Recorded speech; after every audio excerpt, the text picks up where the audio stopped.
이제 50번 이렇게 함께 공부를 할 차례입니다. 우리 교재를 보시고 또 PPT를 보시면서 50번 문답을 함께 하도록 하겠습니다. 하나님의 말씀을 설교한다는 것은 무슨 뜻입니까? 그것은 성경에 따라서 그리스도를 증언하는 것이며 그 시대를 향한 하나님의 뜻을 선포하는 것입니다. 네, 하나님의 말씀을 설교한다는 것. 오늘은 마이크 볼륨을 좀 줄여주세요. 하나님의 말씀을 설교한다는 것은 성경에 따라서, 어디에 따라서? 성경에 따라서, 성경에 근거해서 누구를 증언하는 것입니까?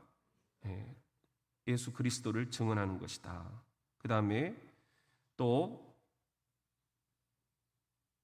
선포하는 것이다 그랬는데요. 그 시대를 향한 무엇을? 하나님의 뜻. 이 시대에 하나님의 뜻이 어디 있느냐 하는 것을 선포하는 것이다. 선포한다라는 것은 우리가 이렇게 가르친다라는 그 개념에서 조금 더 나가는 거예요. 캐리그마다. 예수가 그리스도라는 것, 그분이 십자가에 죽으시고 부활하심으로 우리를 죄악 가운데서 건져주셨다라고 하는 것, 이 구속의 은혜를 선포한다, 그렇게 얘기를 하는 거예요. 그런 의미에서 오늘 우리가 이제 설교라는 게 우리 기독교 예배에서 무언가 하는 것을 좀 공부를 하도록 하겠습니다. 근거가 되는 말씀은 고린도전서 2장 1절부터 5절 말씀인데요. 형제들아, 내가 너희에게 나아가 하나님의 증거를 전할 때 말과 지혜의 아름다운 것으로 아니하였나니, 내가 너희 중에서 예수 그리스도와 그가 십자가에 못 박히신 것 외에는 아무것도 알지 아니하기로 작정하였습니다. 내가 너희 가운데 거할 때에 약하고 두려워하고 심히 떨었노라. 내 말과 내 전도함이 설득력 있는 지혜의 말로 하지 아니하고 다만 성령의 나타나심과 능력으로 하여 너희 믿음이 사람의 지혜에 있지 아니하고 다만 하나님의 능력에 있게 하려 하였노라. 그러니까 설교라는 것은 사람의 지혜를 가르치는 그런 것으로 우리가 설명을 다 할 수는 없다라는 거예요. 물론 설교자의 그 시대의 언어를 우리가 이렇게 벗어날 수는 없죠. 그렇지만 거기에는 성령이 나타나셔서 그 능력으로 하나님의 능력에 우리가 함께 거할 수 있도록 선포해주는 그런 시간이 된다 하는 것입니다. 오늘 이 설교에 대해서는 이제 신학 요리 문답에 그 은혜의 수단 부분에 이렇게 설명이 되어 있어요. 우리가 은혜 받는다 그러잖아요. 이 은혜를 받는 세 가지 수단이 있다, 도구가 있다. 그게 말씀과 성례와 기도예요.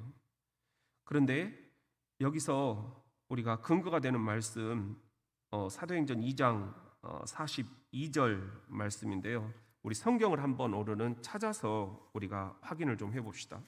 사도행전 2장 42절.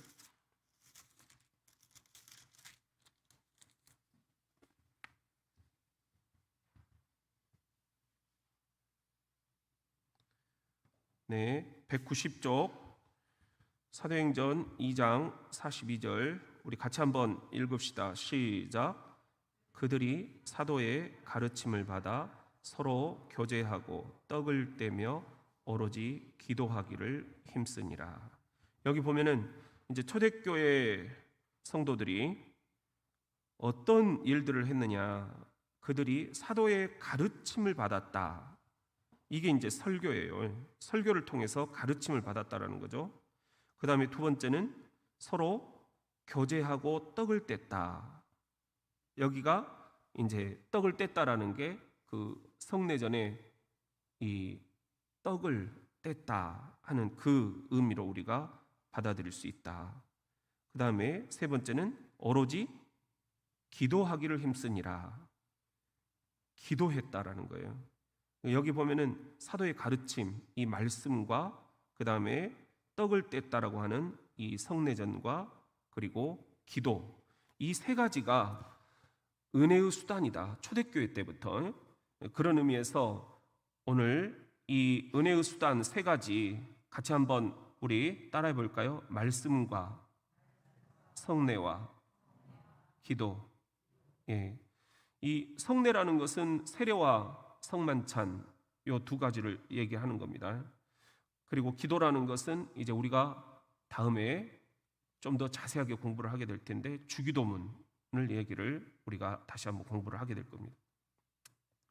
그러면 오늘은 이제 말씀이에요. 은혜의 수단 가운데 첫 번째, 말씀을 통해서 우리가 은혜를 받는다. 그러면 무엇을 지금 말씀이라고 하느냐 하는 겁니다. 첫 번째는 하나님의 말씀을 읽는 것이에요. 히브리서 4장 12절 우리 같이 한번 찾아봅시다.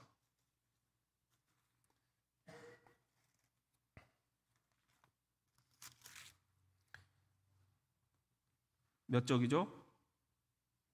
예, 356쪽. 히브리서 4장 12절.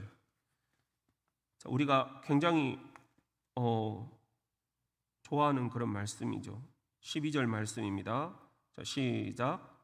하나님의 말씀은 살아있고 활력이 있어 좌우의 날선 어떤 검보다도 예리하여 혼과 영과 및 관절과 골수를 쪼개기까지 하며 또 마음의 생각과 뜻을 판단하나니. 예. 그러니까 은혜의 수단 첫 번째는 말씀을 통해서 은혜를 받는다는 건데, 여기서 이 말씀은 뭐냐? 하나님의 말씀을 우리가 읽는 거예요. 근데 이 하나님의 말씀은 여기 있는 것처럼 살아있고 활력이 있다. 살아있는 말씀이라는 거죠. 그 다음에 좌우의 날선 어떤 검보다도 예리하여 혼과 영과 및 관절과 골수를 찔러 쪼개는 말씀이다. 그리고 내 마음의 생각과 뜻을 판단하시는 그런 말씀이다.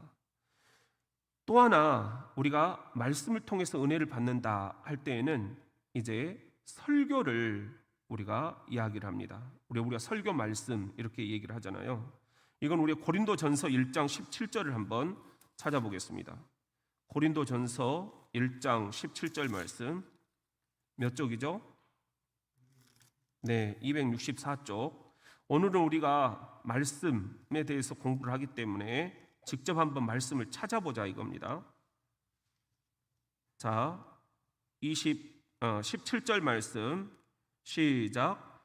그리스도께서 나를 보내심은 세례를 베풀게 하려 하심이 아니요 오직 복음을 전하게 하려 하심이로되 말의 지혜로 하지 아니하고 그리스도의 십자가가 헛되지 않게 하려 함이라.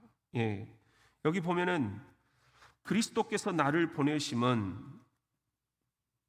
이제 바울의 편지니까요. 그리스도께서 나 바울을 보내신 것은 세례를 베풀게 하려 하심이 아니요. 우리가 여기서 이제 좀 오해를 할 수 있는데, 그러면 세례는 중요하지 않다는 건가? 그게 아니라는 거죠. 세례보다 더 중요한 것이 있다라는 겁니다. 그것이 바로 다음에 나오죠. 오직 복음을 전하게 하려 하심이로되. 복음을 전하는 것, 이게 설교다. 그렇죠. 복음을 전하는 이 설교가 세례보다 더 중요하다. 말씀의 우선성이에요. 그런 지금 내용을 우리가 같이 한번 이제 찾아봤고요. 그렇다면 이 말씀이 이제 구원에 효과적이다. 신앙 교리 문답에 그렇게 나와요. 그렇다면 무엇에 이제 효과적인가 하는 것을 우리들이 좀 더 살펴봅니다. 죄인의 깨달음과 돌이킴에 효과적이다. 사도행전 2장 37절 몇 쪽인가요?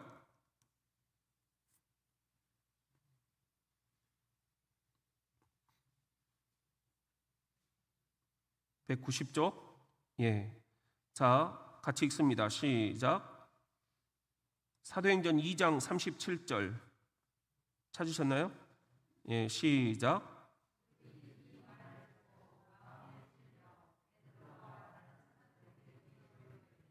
형제들아 우리가 어찌할꼬 하거늘.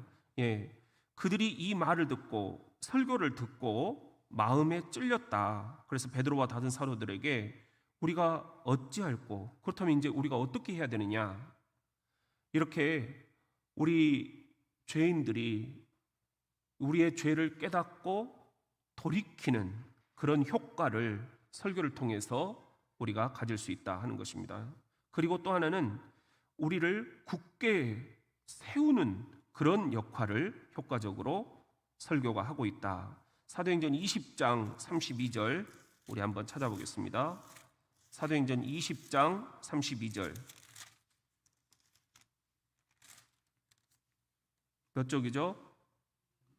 224쪽. 말씀을 빨리빨리 여러분들 찾는 훈련이 돼야 됩니다. 자, 시작.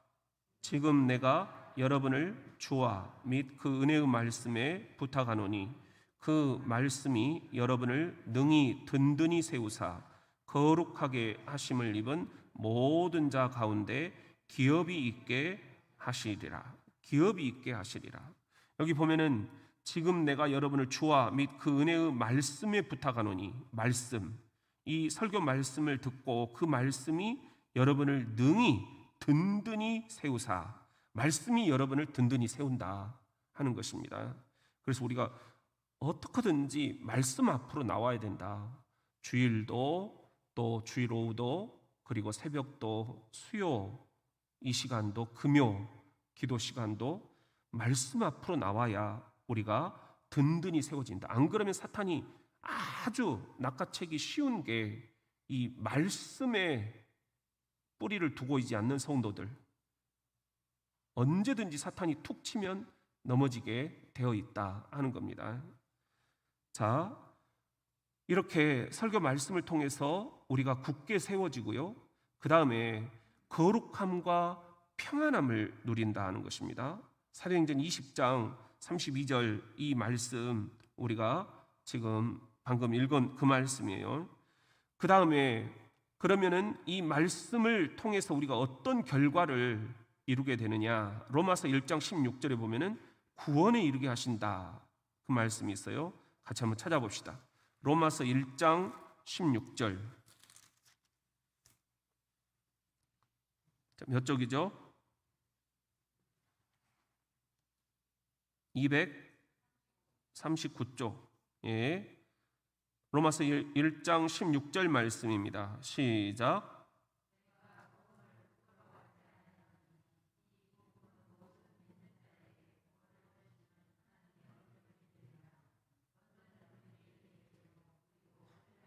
예. 이 복음, 이 말씀이죠. 이 말씀, 복음을 부끄러워하지 않는다. 우리가, 여러분도 그렇죠. 이 복음은 모든 믿는 자에게 구원을 주시는 하나님의 능력이 됨이라. 우리에게 이 말씀은 구원을 주시는 능력이 된다 하는 거예요. 그 다음에 이것이 그러면 어떻게 구원에 이르게 하느냐? 믿음을 통해서 구원에 이르게 하신다라는 말씀이 디모데후서 3장 15절 우리 한번 찾아보도록 하겠습니다. 디모데후서 3장 15절 말씀.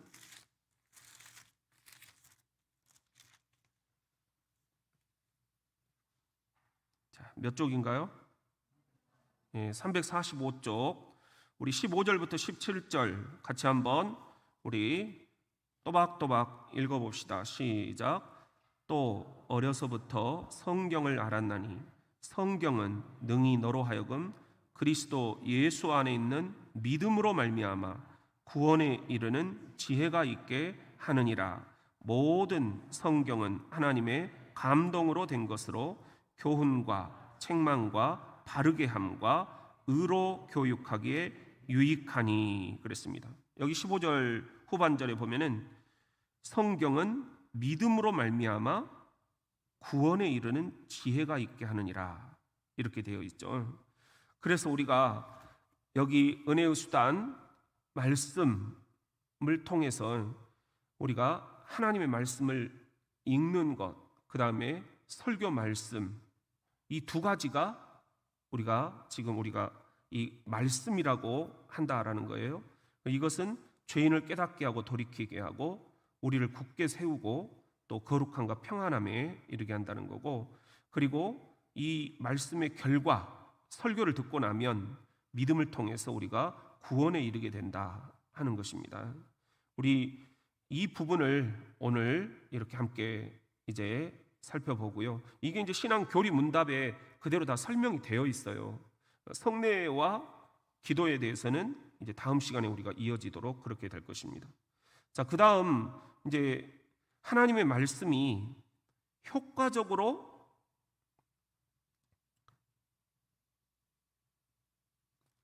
나에게 임하려면 어떻게 해야 되는가 하는 거예요.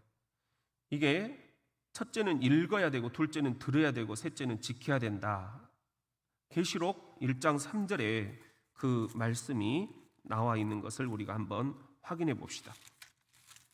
요한계시록 1장 3절 말씀 몇 쪽인가요? 399쪽. 네, 자, 시작. 이 애언의 말씀을 읽는 자와 듣는 자와 그 가운데 기록한 것을 지키는 자는 복이 있나니 때가 가까움이라. 자, 여기 보면은 말씀을 읽는 자, 또 말씀을 듣는 자, 그리고 또 그 가운데 기록된 것을 지키는 자. 읽는 자와 듣는 자와 지키는 자는 복이 있나니, 복이 있나니. 우리가 어떻게 해야 예수 안에서 진정한 복을 누리느냐? 말씀을 읽고 듣고 지키는 것, 여기에 답이 있다 하는 거예요. 그러면 하나님의 말씀을 어떻게 우리가 읽고 듣고 지켜야 될까? 이 신앙 교리 문답집에 보면은요, 7가지로 설명이 되어 있습니다. 이 7가지, 첫 번째는 부지런히 읽으라는 거예요. 우리 잠언 8장 34절 우리 같이 한번 찾아보도록 하겠습니다. 잠언 8장 34절.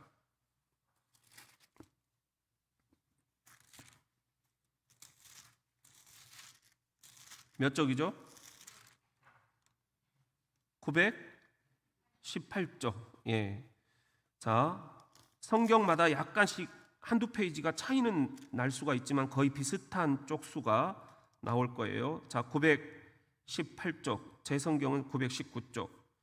우리 잠언 8장 34절 시작.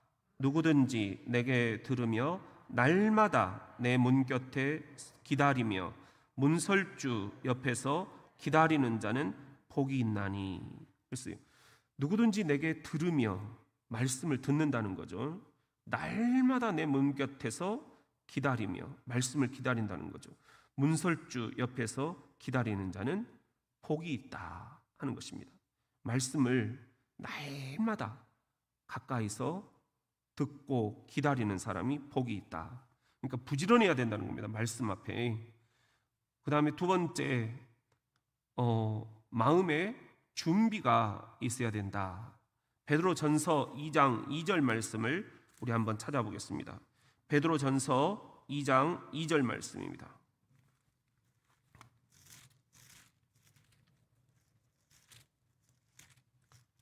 예, 몇 쪽이죠? 예, 378쪽. 예. 자, 우리가 말씀을 어떻게 해야 잘 읽고 잘 듣고 잘 지킬 수 있을까? 마음의 준비가 필요하다는 것입니다. 베드로전서 2장 2절 말씀 시작. 갓난 아기들 같이 순전하고 신령한 젖을 사모하라. 이는 그로 말미암아 너희로 구원에 이르도록 자라게 하려 함이라. 그러니까 말씀 앞에서 갓난 아기들 같이, 아기들이 어때요? 정말 순수하잖아요. 그렇게 순전하고 신령한 그런 마음의 준비를 가지고 젖을 사모하라 하는 겁니다. 말씀의 젖을 먹을 수 있도록 순전하고 신령한 그런 마음의 준비가 필요하다는 겁니다. 그 다음에 여러분도 이제 그런 생각들을 해 보실 거예요. 마음이 지금 막 분산되어 있으면 말씀이 잘 안 들어오잖아요.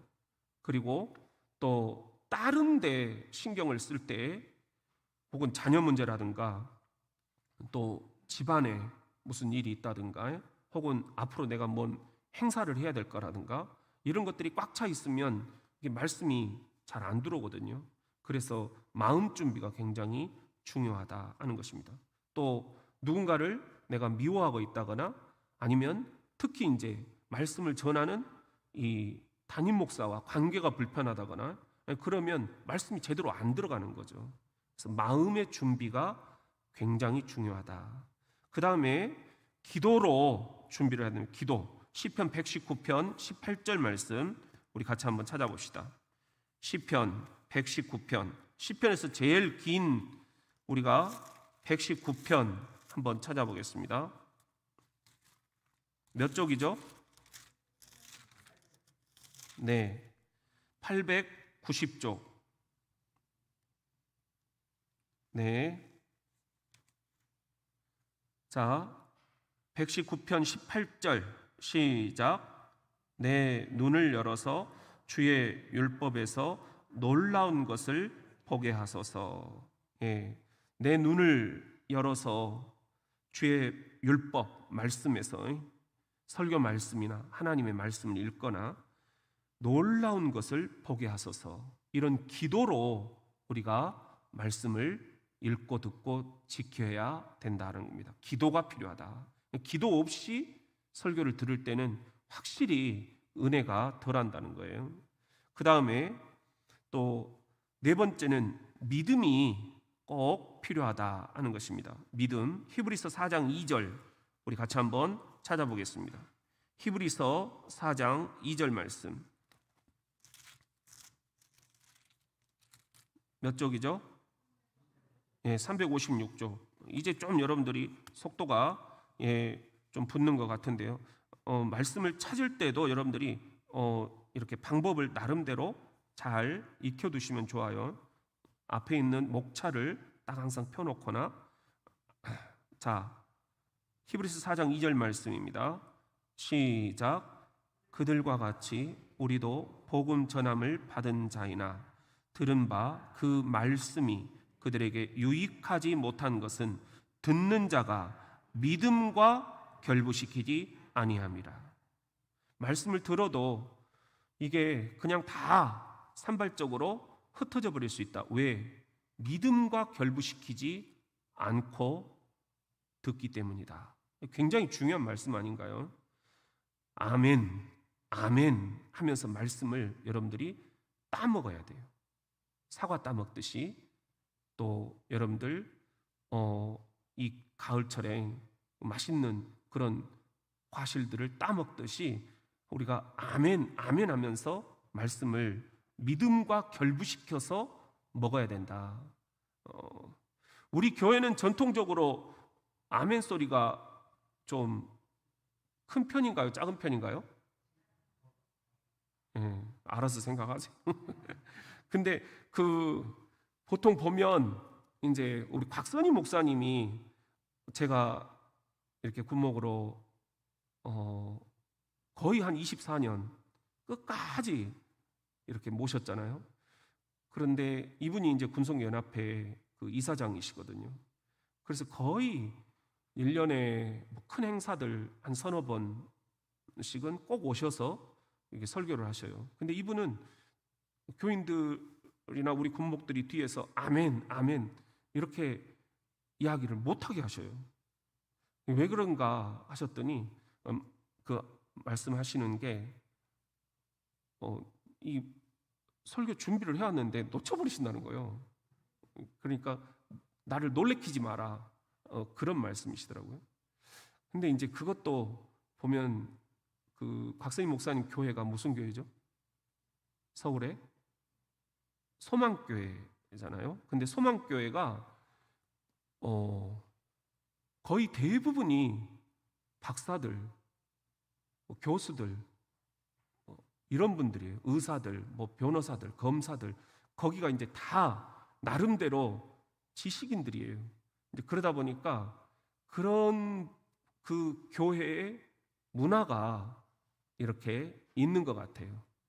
그래서 그 점잖은 예배, 아주 전통적인 장로교 예배, 이런 것을 이렇게 강조를 하시는 것 같아요.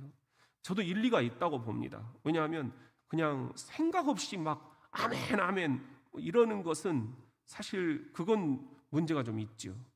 근데 이제 곽세희 목사님 그 말씀을 들으면서 이제 내가 강대상에 선다면 교인들이 아멘을 이렇게 하면서 화답을 해주면서 내가 전하는 이 설교에 뭔가 이렇게 좀 그 리액션, 어떤 그 아멘 소리가 나는 좋은가 나쁜가?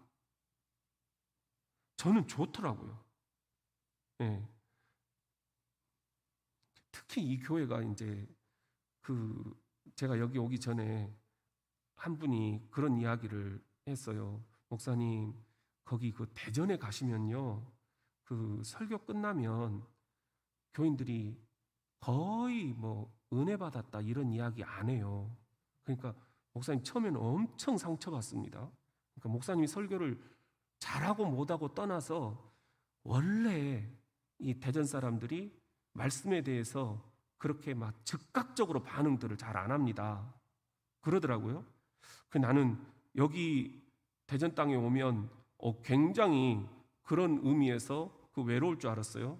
근데 외롭더라고요.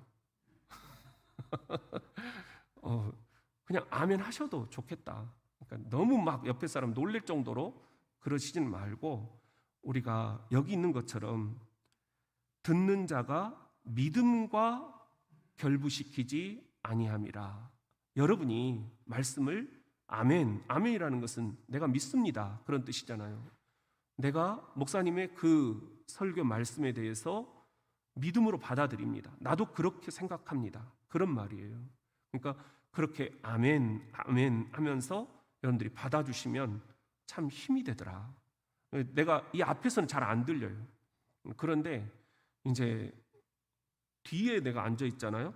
그러면 이렇게 여러분들이 군데군데서 말씀을 받아서 먹으시더라고요. 아멘, 아멘. 이게 참 저는 힘이 됩니다. 그런 의미에서 여러분들 어차피 서로가 이렇게 손뼉도 마주쳐야 힘이 나고 또 소리도 커지고 그러잖아요. 오늘은 설교에 대한 내용이에요. 그렇기 때문에 여러분들이 설교를 하는 사람도 중요하지만 설교를 듣는 사람도 중요하다. 아멘. 그렇게 여러분들 아멘으로 그 진정성 있게 화답을 해주시면 너무너무 좋겠다. 우리가 너무 이렇게 지적으로 발달이 돼가지고 아주 교회가 조용한 그런 모습도 너무 좀 차갑게 느껴지는 것 같아요. 여러분들이 우리 교회가 참 따뜻하다, 누구든지 오면 이 교회가 굉장히 포근하다, 그런 말씀들을 하시는데 우리가 설교 말씀에 대해서도 항상 아멘, 아멘 하고 함께 이렇게 좀 따뜻하게 받아주시면 좋겠다, 그런 부탁을 좀 드립니다. 자, 그 다음에 5번째, 우리가 말씀을 어떻게 읽고 듣고 지킬 거냐, 사랑이 그 안에 있어야 된다 이거예요. 데살로니가 후서 2장 10절 우리 같이 한번 읽어보겠습니다. 데살로니가 후서 2장 10절. 자, 몇 장이죠? 몇 쪽? 예, 335쪽. 예, 같이 한번 읽어봅시다. 시작. 불의의 모든 속임으로 멸망하는 자들에게 있으리니 이는 그들이 진리의 사랑을 받지 아니하여 구원함을 받지 못함이라. 여기 보면은 진리의 사랑을 받지 아니하여 구원함을 받지 못한다 그랬어요. 그러니까 항상 우리가 말씀을 읽을 때도 또 설교 말씀을 들을 때에도 항상 사랑으로 우리들이 읽고 사랑으로 듣고 그래야 된다. 제가 이제 서울에 있는 오륜교회를 그 금요 철야기도회를 한번 가봤더니 철야기도회가 지금 우리처럼 이렇게 뭐 1시간 안에 끝나는 게 아니에요. 거기가 몇 시부터 시작을 했는지는 모르겠어요. 한참을 제가 저녁 식사하고 나서 기다렸다가 이제 예배가 시작이 됐거든요. 그 교회 옆에 가서 식당에서 나 혼자 밥 먹고 오늘은 내가 꼭 이 철야를 한번 가봐야겠다. 워낙 그 철야 기도회가 은혜가 된다고 하니까 가봤어요. 그랬더니 뭐 모르겠어요. 10시인지 9시인지 모르겠지만 12시에 끝나더라고요. 그런데 우리가 아는 뭐 연예인들 이런 사람들이 그 오륜교회를 너무 많이 나오는 거예요. 그 철야 기도회에. 그래가지고 극장식 의자인데 거기에 이렇게 다 앉아있는 그 교인들이 아주 빈자리가 없어요. 빼곡하게 앉아서 이 자녀들을 다 데리고 온 거예요. 그리고는 너무너무 교회가 사랑이 넘치는 그런 교회의 모습을 보았어요. 제가 여기 오기 전에 나는 어떤 교회를 꿈을 꾸고 대전으로 갈까 했는데 이런 오륜교회와 같은 이런 어떤 사랑이 따뜻한 이런 교회가 우리 대전 장로교회가 됐으면 좋겠다. 그런 소망을 가지고 왔거든요. 그 12시 자정인데 엘리베이터에서 내리는 사람들 1층 로비에서 막 이렇게 왁자지껄하면서 왔냐고 막 서로 챙겨주고 반갑고 막 악수하고 안아주고 이 온 성도들이 완전히 그 12시 자정 넘어 아주 웃음꽃이 만발하고 너무너무 축제에 온 것처럼 그렇게 그것이 뭐 특별한 날도 아니었어요. 그냥 보통 금요일이에요. 그런데 참 사랑이 넘치는구나. 사랑이 넘치는구나. 우리도 그렇게 사랑이 넘치는 그런 교회가 되려면 이게 억지로는 안 된다. 말씀이 들어가야 된다. 그래서 하나님의 말씀을 우리가 사랑으로 받아서 먹고 또 설교 말씀도 사랑으로 그렇게 경청을 하고 그렇게 우리가 말씀을 사랑으로 함께 읽고 듣고 지켜갈 수 있는 그런 성도들이 되기를 주의 이름으로 축원합니다. 그리고 또 하나 마음에 간직해야 된다. 시편 119편 우리 11절 말씀 같이 한번 다시 찾아봅시다. 시편 119편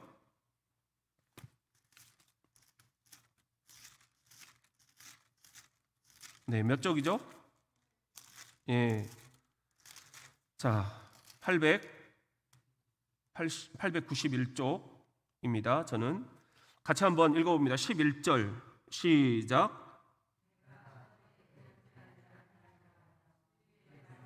내 마음에 두었나이다. 주의 말씀을 어디에다가요? 내 마음에 두었나이다. 이 말씀이 너무 좋더라고요. 예. 내가 주께 범죄하지 아니하리하여 주의 말씀을 내 마음에 두었나이다. 마음에 두었나이다.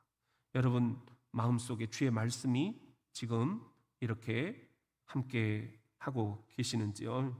말씀이 여러분 마음에 가득 자리할 수 있기를 주의 이름으로 축원합니다. 예. 그 다음에 마지막으로 우리가 이제 말씀을 읽고 듣고 여기까지는 하는데 실천으로 이어지느냐 이게 중요하다는 겁니다. 야고보서 1장 25절 말씀입니다. 야고보서 1장 25절 말씀. 네, 먼저 찾으신 분 몇 쪽이죠? 네, 371쪽 371쪽이나 이쪽입니다. 네, 25절 시작.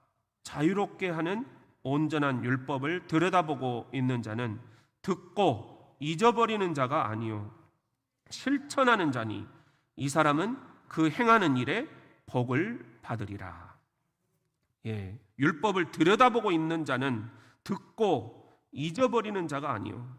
듣고 잊어버린다면 말씀이 무슨 소용이 있느냐.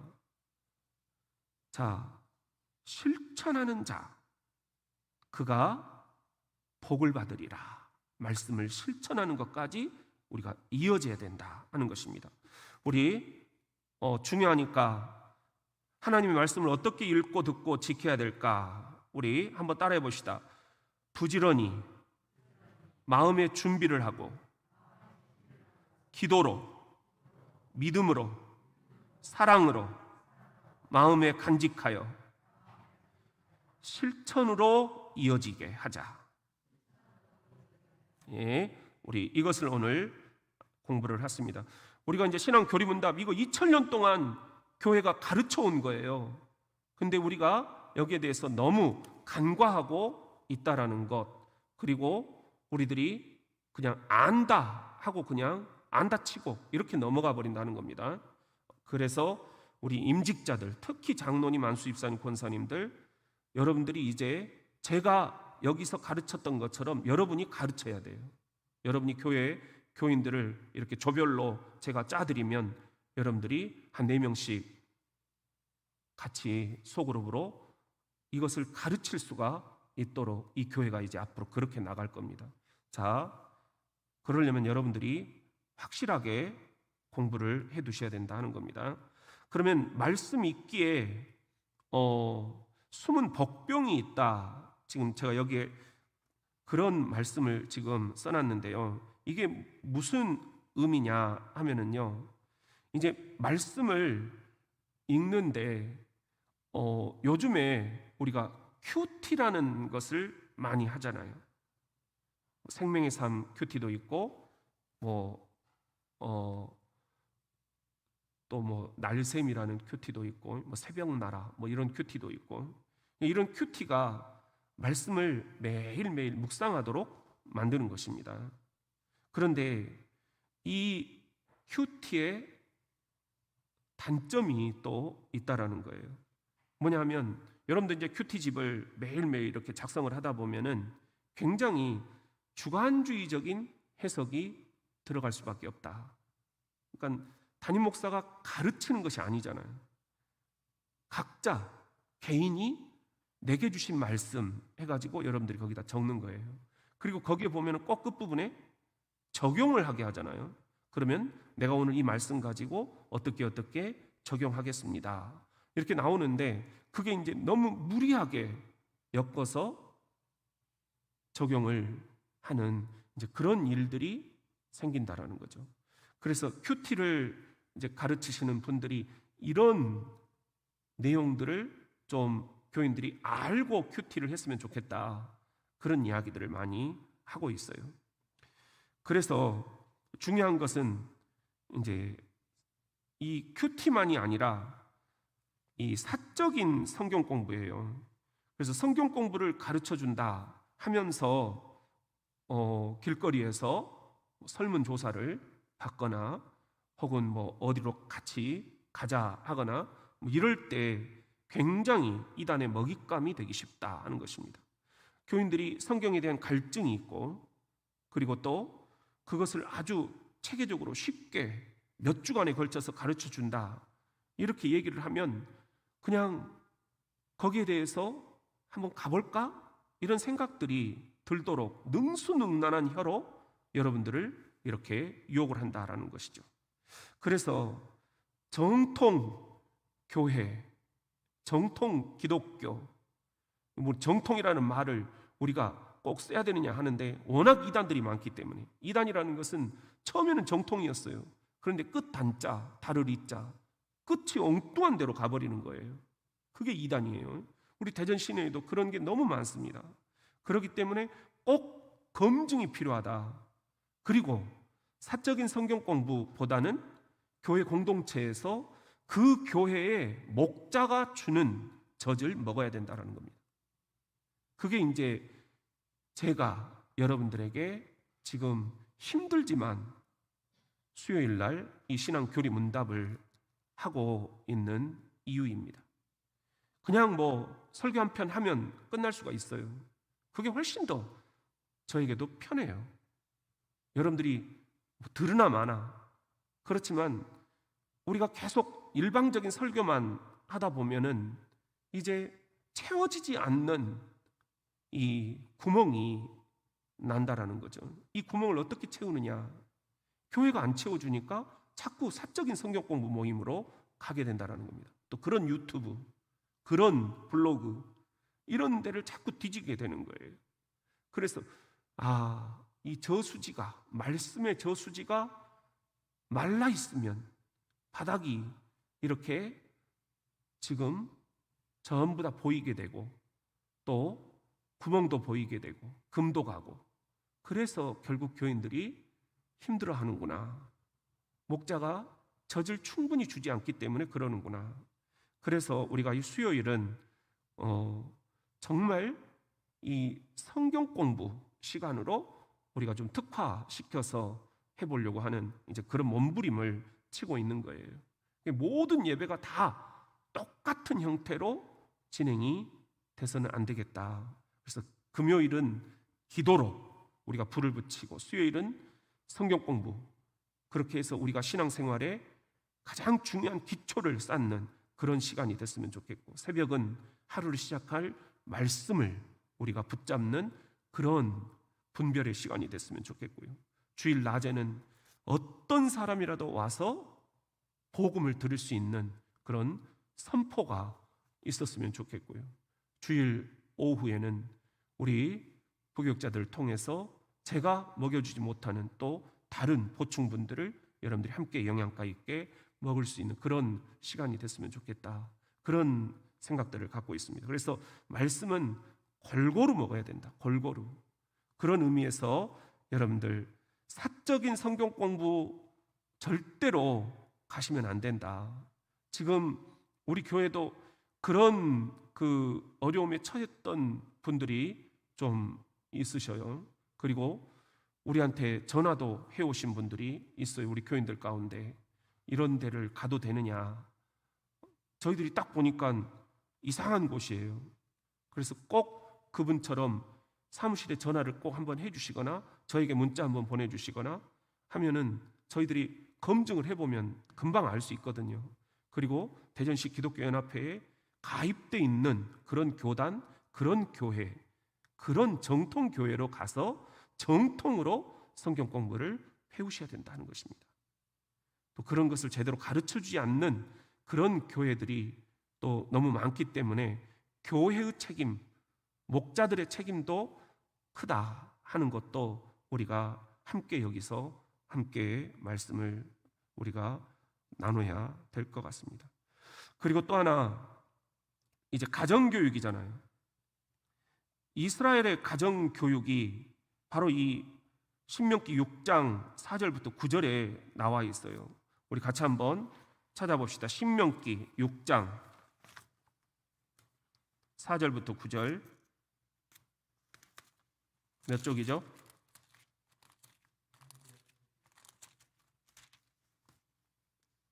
네, 271쪽. 자, 우리 신명기 6장 4절부터 9절 271쪽.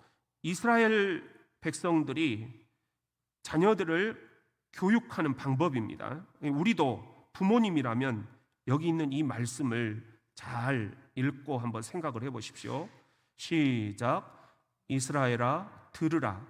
우리 하나님 여호와는 오직 유일한 여호와이시니 너는 마음을 다하고 뜻을 다하고 힘을 다하여 내 하나님 여호와를 사랑하라.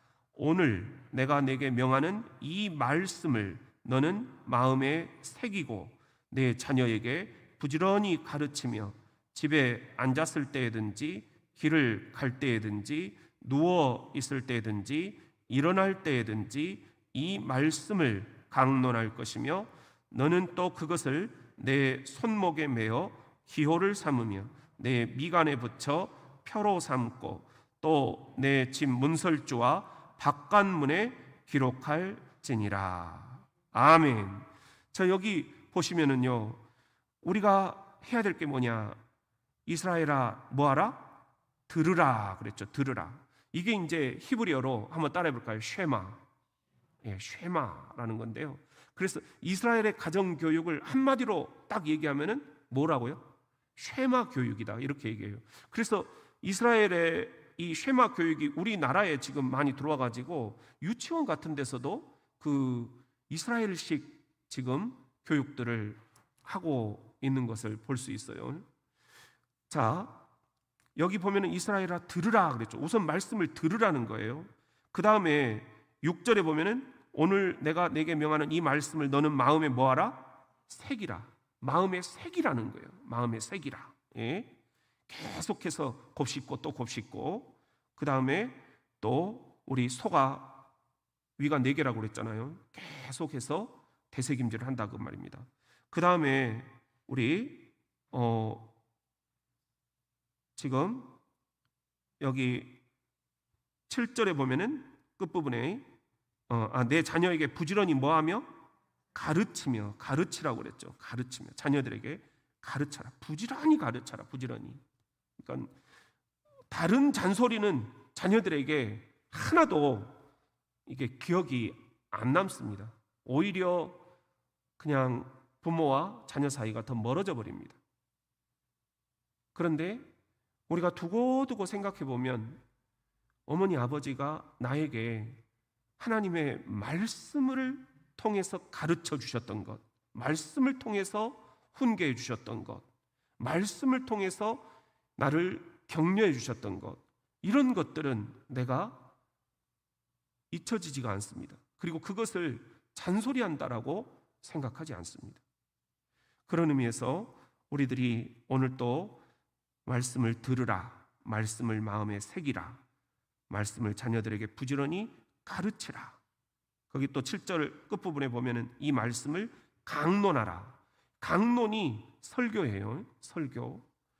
이런 것들을 여러분들이 잘 이렇게 한번 생각을 해보시고, 8절에 보면은 말씀을 손목에 매어 기호를 삼으며 미간에 붙여 표로 삼고, 이런 걸 이제 테피린이라고 그래가지고 유대인들이 지금도 그렇게 해요.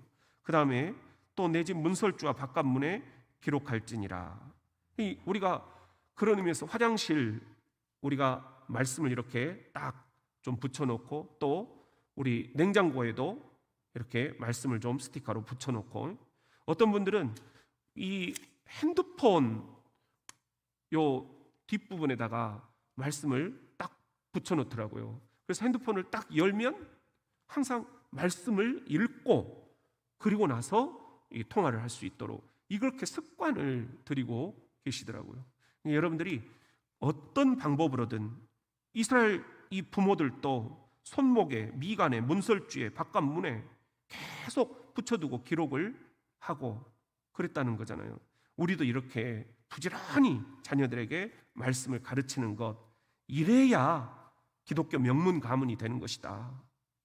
다른 건 방법이 없다. 어떻게든지 애들은 떠나려고 하기 때문에 우리가 아이들을 하나님 앞으로 자꾸 이렇게 데리고 나오려면 말씀으로 아이들이 변화되는 그 길밖에 없다 하는 겁니다. 그런 의미에서 중요한 것이 이제 성경 암송의 능력입니다. 이 성경 암송을 우리들이 잘 이렇게 습관을 들여놓으면 어려서 암송한 것, 그것이 결국은 평생을 가는 것 같아요. 저도 지금 뭐 커서 암송을 했다는 것보다는 주일학교 때 암송했던 거, 이것들이 굉장히 지금도 저에게 큰 자양분이 되고 있어요. 그런 의미에서 여러분들, 우리가 지금 시편 23편 암송을 하고 있잖아요. 또 뭐 믿음장 하면은 몇 장 몇 절이죠? 히브리서 11장, 사랑장 하면 고린도전서 13장, 이런 식으로 여러분들이 같이 한번 내 믿음을 위해서 히브리서 11장을 암송을 한번 해보십시다. 그 다음에 또 사랑을 위해서는 고린도서 13장을 암송을 해봅시다. 그리고 또 우리 시편 23편, 우리가 아버지의 집으로 나아가는 이 영적 순례, 소망을 붙잡기 위해서 시편 23편을 암송을 해봅시다. 이 암송의 능력이 우리가 생각하는 것보다 훨씬 더 위대합니다. 우리가 무너지려고 할 때 결국은 내가 말씀을 얼마나 암송을 해놓고 있느냐, 여기에 따라서 넘어지는 이도 있고 그 말씀 붙잡고 일어서는 이가 있어요. 그리고 우리가 또 앞으로 어디로 나아가야 될 것인가 분별이 필요할 때 그때 하나님이 암송을 많이 해놓고 있으면 그 말씀을 통해서 내게 분별을 하게 해주셔요. 항상 말씀 위주로 우리가 이렇게 나가야 되겠다. 근데 여기서도 조심해야 될 게 있는데 아까 큐티 같으면 너무 주관적으로 해석하거나 무리하게 적용을 하려고 하지 말아라. 이 두 가지 주의사항이었잖아요. 이 성경 암송에서도 중요한 것은 편식이에요. 그러니까 우리가 너무 이렇게 어느 좋아하는 것 이것만 딱 암송을 해놓고 나머지 성경에 대해서는 우리들이 좀 도외시해버리면 말씀에 편식이 돼버린다 하는 것입니다. 그리고 이 암송도 그냥 혼자 이렇게 쭉 하는 것보다는 우리 시편 23편처럼 담임 목사와 함께 우리가 영적인 가이드가 이렇게 있는 게 필요하다. 영성 지도가 필요하다. 그런 의미에서 아빠가 자녀들에게 이 영성 지도자가 돼 주십시오. 엄마가 아이들에게 영성 지도자가 돼 주십시오. 선한 목자들이 영성 지도자가 돼 주십시오.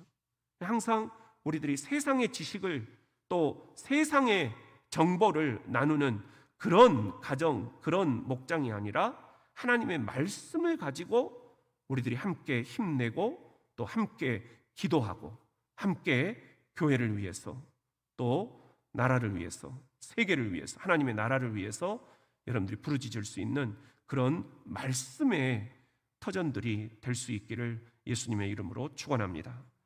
우리 그러면 잠시 복습을 한번 해볼까요?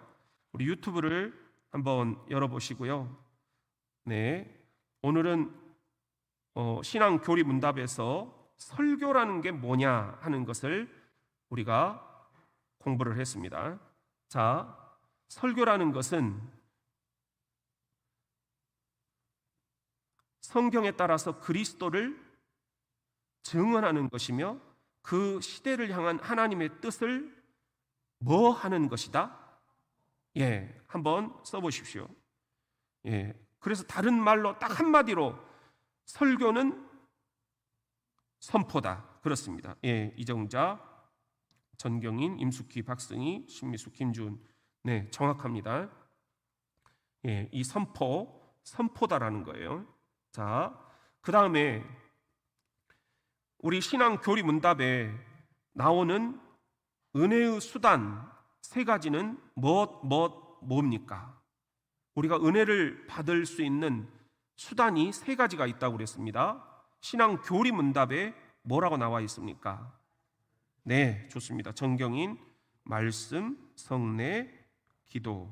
박승희, 나윤경, 이경아.